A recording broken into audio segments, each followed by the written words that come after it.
वो ख़ानदान हसब नसब नहीं पूछा करते, फ़रिश्ते क़ब्र में मनसब नहीं पूछा करते, और मिटाओ भूख बिला इम्तियाज़ रंगो नस्ल, जा बचाते हुए मज़हब नहीं पूछा करते, जा बचाते हुए मज़हब नहीं पूछा करते। मैं दोस्तों, मैं रिफ़ात अली ख़ान, आज हमारे साथ मौजूद हैं अमित कुमार सिंह, जो गोंडा से ताल्लुक़ रखते हैं। इनकी एक अलग क्वालिटी है, पूरे पुलिस विभाग में इनकी एक अलग पहचान है, और इनकी पहचान ये है कि ये गरीब, कमज़ोर, मज़लूम लोगों की मदद करते हैं। अभी होली का दिन चल रहा है, होली के अवसर पे इन्होंने सैकड़ों गरीब लोगों की मदद की है। हमारे पास वीडियोज़ मौजूद हैं, जिसमें इन्होंने गरीब गरीब लोगों की मदद की है, बेसहारा लोगों को सहारा दिया है। हम सर से जानना चाह रहे हैं कि ये काम आप जो कर रहे हैं, आज पूरी दुनिया में आप एक अलग तरीके से काम कर रहे हैं, एक अलग पहचान लेकर जा रहे हैं। ड्यूटी के टाइम के बाद आपका जो ज़्यादातर टाइम जा रहा है, मेरी जानकारी में जो है, वो आपका सोशल वर्क पे जा रहा है, गरीबों की मदद करने पे जा रहा है। ये आपने कहाँ से सीखा? देखिए, कोई भी व्यक्ति अच्छाइयाँ सीखने के लिए अपने अंदर अच्छाइयाँ पैदा होती हैं। बिल्कुल, मैं सबसे पहले यही कहना चाहूँगा कि जो व्यक्ति किसी को देख करके अगर बुराइयाँ सीख सकता है, तो अच्छाइयाँ सीखने के लिए कहीं और जाने की ज़रूरत नहीं है। बिल्कुल। अच्छाइयाँ हर व्यक्ति के और बुराइयाँ हर व्यक्ति के अंदर निवास करती हैं, वो कैसा भी व्यक्ति हो सभी।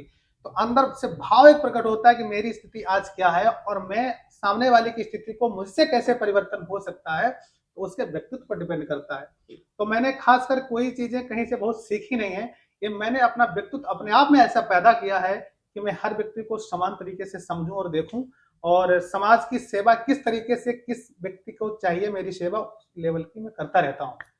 बहुत बेहतर आपने काम किया है। अभी मैंने एक कबाड़ी वाली के साथ आपकी वीडियो देखी, हम्म। जिसमें आपने कबाड़ी वालों को ले जाकर नहलाया, धुलाया, बाल कटिंग कराया, उसके बाद उन्हें अच्छे कपड़े दिए, जी। जूते दिए, उसके बाद उन्हें खाना खिलाया।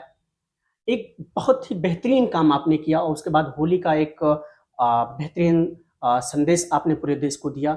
इस वक़्त आप क्या कहना चाहेंगे कि इस वक़्त पूरे हिंदुस्तान में अगर आप देखें, तो एक नफ़रत फैलाई जा रही है त्योहार को लेकर? तो सबसे पहले हम पूरे देशवासियों को होली पर्व की हृदय तल की गहराइयों से शुभकामना देना चाहूंगा। सभी को होली त्योहार की शुभकामनाएं हैं, और रमजान हमारे मुस्लिम भाइयों का है, उनके लिए भी मेरे हृदय से बहुत बहुत बधाइयां हैं और शुभकामनाएं हैं। और मैं अपने माध्यम से यही कहना चाहूंगा कि देखो, सभी व्यक्तियों में भाईचारा होना चाहिए, बिल्कुल, एक दूसरे में भाईचारा होना चाहिए। हमारा देश एक है, हमारे बिल्कुल, देश के नागरिक एक हैं, हमारे देश के लोग एक हैं। इसमें कोई प्रकार का कोई जो धर्म को लेकर के व्यक्तित्व में पैदा किया जाती हैं विसंगतियां, ये नहीं ठीक है, ये नहीं होना चाहिए। क्योंकि जैसे अभी हमने आपको बताया है कि मैं किसी को अगर शुभकामनाएं देते हैं, तो देशवासियों को देते हैं ना, पूरे देशवासियों को, तो उस पूरे देश में सभी वर्ग के, सभी जाति के, सभी धर्म के लोग आते हैं। हमारे 140 करोड़ जनता है, तो बधाइयां सभी को दी जाती है ना। बिल्कुल। हमारे सभी जो भी मान लीजिए संत समागम हो गए, या हमारे माननीय नेता लोग हो जाते हैं, जो भी प्रकार के लोग होते हैं, तो सभी को एक समान बधाई देते हैं, सभी को एक समान देखते हैं, और देखने का काम करना भी चाहिए। मेरे हिसाब से व्यक्तित्व में ये होना चाहिए, पहली चीज। दूसरी चीज, जो मेरा व्यक्तित्व है वो मैं अपने आप पर फॉलो करता हूँ कि समाज में, जैसे मैं पुलिस विभाग की नौकरी करता हूँ, तो मुझे सभी को सर, एक इतना नजर से टाइम देखना आपका पड़ता है। ड्यूटी के बाद इतना टाइम मिल पाता है आपको कि जो इतने बड़े पैमाने पर आप काम कर रहे हैं, गरीबों की मदद कर जी। रहे हैं, ये ड्यूटी के टाइम कर रहे हैं या ड्यूटी के बाद आप अपना व्यक्तिगत वक़्त निकाल कर उन लोगों की समाज सेवा कर रहे हैं? देखो, टाइम मैं गरीब लोगों के लिए निकालता हूँ, क्योंकि उन व्यक्तियों की भी जिंदगी होती है। अब त्योहार आ रहा है, जैसे आपने बताया कि कबाड़ी वाले का वीडियो मेरे पास मिला है कहीं से, और आपको आपने उसको बहुत मदद की है, तो उसको मैंने देखा कि वो कबाड़ बीन करके सुबह अपना जीवन यापन करता है। जी, अब उसको यही नहीं मालूम है कि होली क्या है। भाई, जिसके व्यक्तित्व में जो चीजें हो जाती हैं, अगर वो उस चीज में खो जाता है, तो उसको नहीं मालूम पड़ता है कि मेरी जिंदगी, मेरी दिनचर्या कैसे चल रही है। तो मैं अपने माध्यम से ये सोच सकता हूँ कि कोई भी व्यक्ति अगर वो अपने जीवन में कैसी भी जिंदगी जी रहा है, तो उसकी जिंदगी में कैसे बदलाव लाया जाए, तो एक अच्छा व्यक्ति सामने वाले के लिए सोच सकता है, सोचना चाहिए कि हम अपने से किसकी जिंदगी का क्या परिवर्तन कर सकते हैं, तो बिल्कुल। उसको करना चाहिए। तो मैंने वो चीज समझा कि वो व्यक्ति, ये बात त्योहार है, अब त्योहार में भी बेचारा कभी उसको आज सालों हो गए नए कपड़े नहीं पहनने को मिले हैं, तो ईद हो गया और होली हो गई, तो हमारे ये त्योहार हमको ये सिखाते हैं कि व्यक्ति के व्यक्तित्व में परिवर्तन आए, व्यक्ति के मन में भावनात्मक ऐसे विचार आए कि एक दूसरे को एक समझे, एक दूसरे के समानता रखे, और उसको भी ये एहसास हो कि त्योहार आया है। एक गरीब, पिछड़ा, वंचित, एक और ऐसा मानसिकता वाला व्यक्ति भी समझे कि हमारी जिंदगी में भी कुछ बदलाव हो जिसकी जरूरतें हैं। तो इसलिए मैं ऐसे लोगों को देखता हूँ कि हाँ, आज त्योहार है, आज हमारे लिए त्योहार है, तो इसके भाई के लिए भी त्योहार है, तो उसको जो एक मानवता के नाते हो सकता है वो हम करते हैं।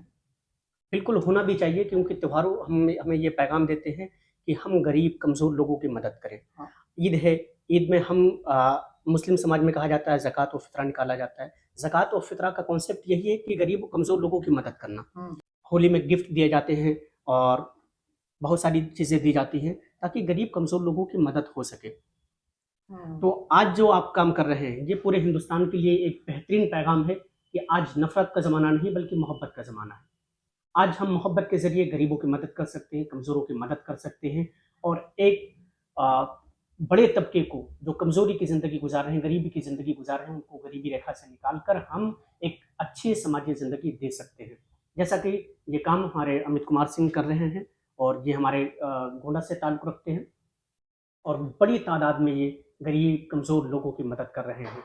इससे एक पैगाम पूरे हिंदुस्तान के लिए जाता है कि सभी लोग, जब भी आपको वक्त मिले, आप गरीबों की मदद करें, कमज़ोरों की मदद करें और मज़लूमों की मदद करें आप। त्योहार का यही पैगाम है। मैं सभी देशवासियों से ये कहना चाहता हूँ कि अब जैसे जो भी त्योहार आता है तो सभी के लिए एक समान भाव रखना चाहिए बिल्कुल, और एक समान भाव से हम एक दूसरे के गले मिलें, एक दूसरे से हालचाल लें, ये मानवता होनी चाहिए। बिल्कुल, अगर होली आती है तो होली मान लीजिए सभी के मिलने का पर्व है और वैसे ही ईद आती है, ईद में भी सभी के मिलने का पर्व है। अब हुँ, आपका रमजान चल रहा है और होली चल रही है और होली और रमजान मान लीजिए साथ साथ चल रहा है इसमें। तो सभी मेरे देशवासियों से यही कहना है, देश में जो भी नागरिक हैं, कि अपने पर्व को अपने अंदाज में मनाएं और दूसरे की कोई ठेस ना पहुंचे, दूसरे को कोई बुरा ना लगे, उस तरीके से अपने त्योहार को मनाएं बिल्कुल, और यही बात अपने हमारे त्योहार को आगे संविधान भी कह बढ़ाएं। रहा है। यही बात हमारे संविधान भी कह रहा है कि article 25 right to freedom of religion में ये कहा गया है कि हर मज़हब के लोग जो हैं अपने मज़हब पर अमल करें। जिस तरह से उनके त्योहार मनाए जा रहे हैं उसी तरह से वो मनाएँ। जैसे आप हैं, होली अच्छी तरीके से मनाइए, हम हैं रमज़ान और ईद अच्छी तरीके से मनाएँ। अब इसमें एक अच्छी बात ये है कि हम इस अपने त्योहारों में गरीब, कमज़ोर, मज़लूम लोगों का ख़्याल रखें। इससे क्या होगा कि हम हिंदुस्तान में जो गरीब, कमज़ोर, मज़लूम लोगों की एक बड़ी तादाद है, आज भुखमरी का ज़माना है हिंदुस्तान में, तो हम उनको भुखमरी से कहीं न कहीं निकाल सकते हैं। बिल्कुल, अगर बिल्कुल। हम ये पैगाम लेकर चले कि हम अपने त्योहारों पर इतने गरीबों की मदद करेंगे, इतने मज़लूमों की मदद करेंगे, इतने बेसहारा लोगों को सहारा देंगे और यही बात हमारे संविधान कह रहा है। हमारा संविधान कहीं भी नफ़रत की बात नहीं करता।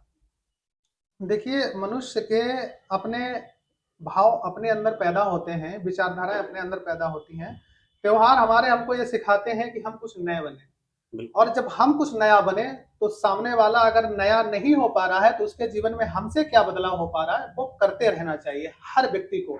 अगर मान लीजिए ईश्वर ने, ऊपर वाले ने हमको ये दिया है, तो हमें ये सोचना चाहिए कि सामने वाले को ईश्वर ने अगर इस लायक नहीं बनाया है और मुझे बनाया है, तो हम उसको उस लेवल कुछ तो उसकी मदद कर सकते हैं कि वो भी अपने त्योहार को समझ सके कि आज त्योहार आया है। ये सभी के अंदर ऐसा भाव होना चाहिए और सभी के अंदर एक मनुष्यता होनी चाहिए। बस मनुष्यता ही एक जीवन में सबसे बड़ा अमूल्य चीज है। बाकी भावनाएं, बाकी प्रकार का जो भी आदमी सोचते हैं, ये चीजें ठीक नहीं होती। मैं आपका बहुत शुक्रिया अदा करना चाहूँगा कि आपने अपना कीमती वक्त हमें दिया और ये पैगाम है पूरे हिंदुस्तान के लिए कि जब भी आपको टाइम मिले, आप गरीब, कमज़ोर, मज़लूम लोगों की मदद करें, जैसा कि सर हमारे कर रहे हैं।